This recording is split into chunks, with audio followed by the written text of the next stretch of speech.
Hi, welcome to another episode of Loremaker's Guide to the Galaxy. I'm Adam Weezer, associate writer here at Cloud Imperium Games Los Angeles. And if you haven't seen the show before, this is a chance for one of the members of the lore team to sit down, give you a personalized tour behind the myth and mysteries and astronomy that make up the systems that will appear in Star Citizen and perhaps even Squadron 42. So today we're going to go off to a system that is known for a number of things, but those things aren't exactly what they might seem to be at first glance. So today we are going to go off and visit the lovely Nemo system. So using our star map here, I'm just going to enter into the search bar, Nemo, here we are, and we'll just let the map do the work for us and take us on over there. Now, it zoomed right in, right on the system star, which is an F-type main sequence star, which is white in color, as you can see here. Now, it's bigger and brighter than the sun at the center of the Sol system. It's about 1.31 times bigger and about 2.5 times brighter, which is why you can see it's white in coloration here versus the yellow we normally associate with the sun. Now, if you back out, it's a 3-planet system, not too intense. And I'm actually going to take a step on back to show you the 3 jump points. There are 3 large jump points connected to the system. Turning on the jump points through the little bar down here. I'll just fill them all in. Now, it's important to kind of back it up and show you the 3 jump points that are connected to it, which are right here. You've got Fora, you've got Hades, and you've got Coral. And it's important to look at it from this view because the way the jump points are aligned actually had a lot to do with how the system came together. Now, if you look at official UEE records, Nemo was discovered in 2634, but there are some who debate that and actually believe the system was discovered in 2632. And when I say debate, it's not like, oh, maybe this might have happened. It was like this was a full-on court case that happened in the UEE over the actual discovery date of the Nemo system. Now, how'd that happen? Well, if you'll see right here, the system was discovered through Fora, so we're going to go on over here. And the Fora system has a 3rd planet that was being terraformed at the time. And the person, by the Tadmor Terraforming Concern. And they were terraforming this planet right here, Hyperion, and to be quite honest, they messed up. The terraforming process got a little screwy. It ended up creating let's call it an aggressive atmosphere that was kind of like blowing the hyperclay that's known to be on this planet all over the place. So this company had invested a lot of money into making Hyperion a place people are going to want to live, start businesses, all that, and all of a sudden they had basically spent a lot of money to make a place pretty much inhospitable.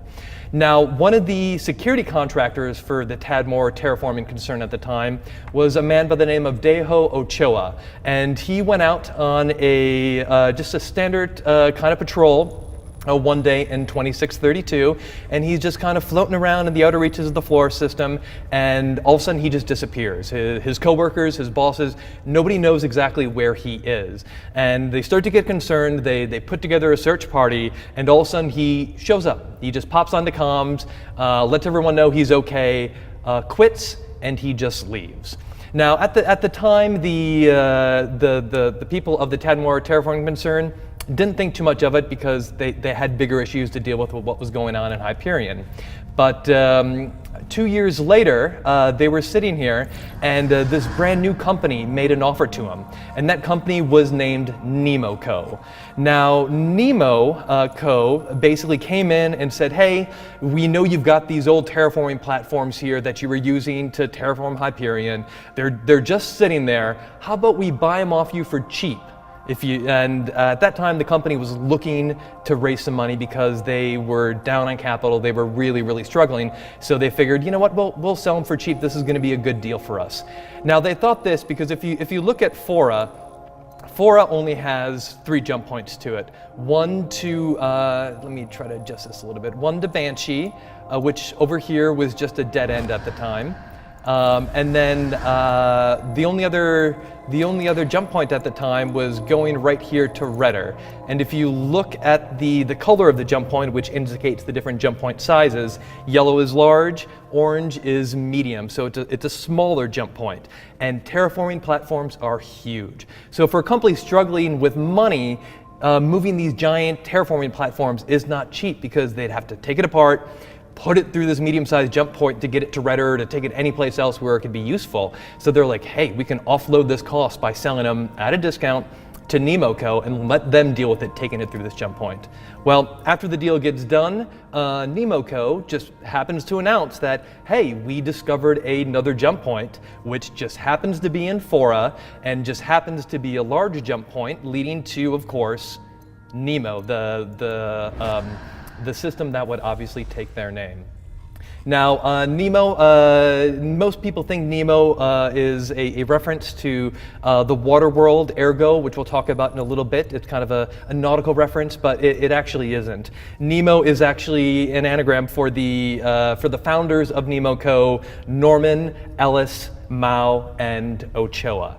And of course, that last name sounds familiar because it refers to Daiho Ochoa, which once the Tadmor Terraforming Concern executives put these facts together, started to think, wait a minute, there's something strange here.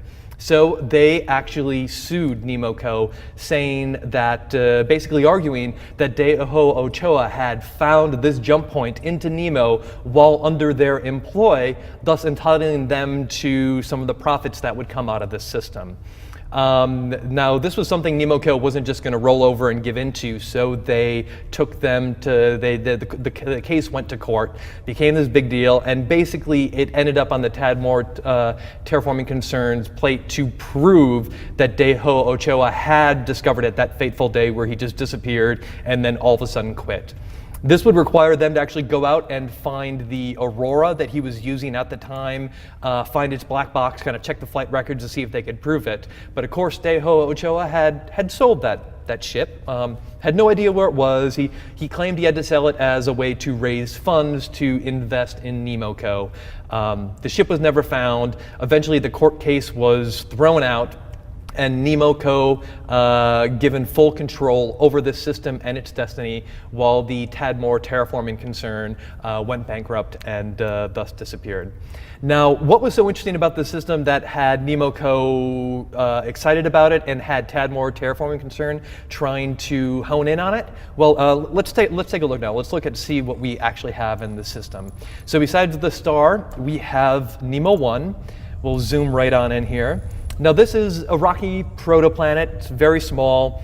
1 day on this planet, a nice little interesting fact, lasts 186.7 hours. So that's how long it takes for it to rotate just once, which, to help you with the math, is about a little over 7 days for one complete rotation. So a standard Earth week takes for this thing to go around once.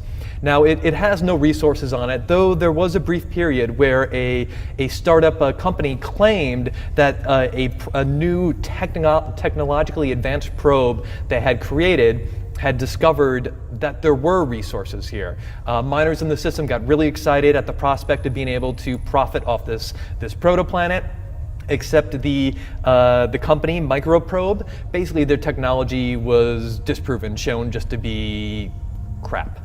Luckily this all happened before any miner decided to risk going to this planet to look for valuable resources that are not there. So no reason to go to Nemo 1 if you're looking to kind of make a profit.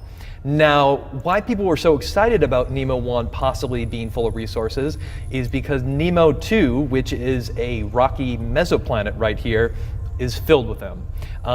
There's lots of mining operations that operate here, and it's actually not too hard to work here, because the other thing Nemo 2 is also known for are lots and lots of meteor impact craters that just kind of like pocket mark this entire planet.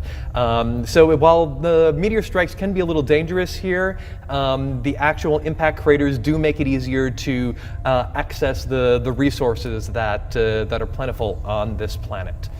Finally, we're going to step up and go visit the final planet in the system, swing around here, which is called Ergo.